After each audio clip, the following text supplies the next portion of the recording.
Hi guys, कशा आहात तुम्ही? आज संडे आहे आणि आज सकाळपासून ना आम्ही पाण्याच्या मागे देवासारखी वाट बघत होतो. आमच्या इथे ना खूप पाण्याचा प्रॉब्लेम व्हायला लागले.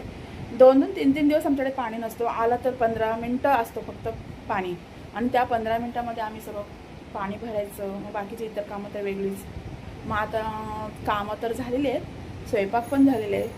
मग आता मला इतका बोर झाला आणि इतकी आमच्या इथे गरमी, पावसाचं तर पताच नाही. पावसाची आम्ही खूपच वाट बघतो. पाऊस काही अजून पडत नाही. आता पाऊस पडेपर्यंत आम्हाला जो भेटते तो पण पाणी भेटेल की नाही शक्यता कमी आहे. आणि आता कंटाळा आलेला खूप. ह्यांना बोलली, माझ्या मिस्टरांना बोलली की चला आपण जरा कुठेतरी फिरून येऊया, जाऊया. आणि मी मस्तपैकी तयारीत आहे बघा एकदम. आणि यांचीच फक्त वाट बघतो. तुम्हाला दाखवते मी, बघा कशी लोळतात. हे बघा, मेकअप होत नाही, कपडे घालत नाही. यांना बोल चला जाऊन येऊया, 7 वाजायला आले, 7:30. ऐकतच नाही. कंटाळा आला, बोलतात आता आराम करायचा दिवस आहे तर आराम करायचा.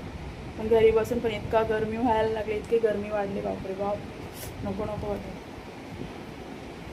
आता नेते यांना, जबरदस्तीने नेते.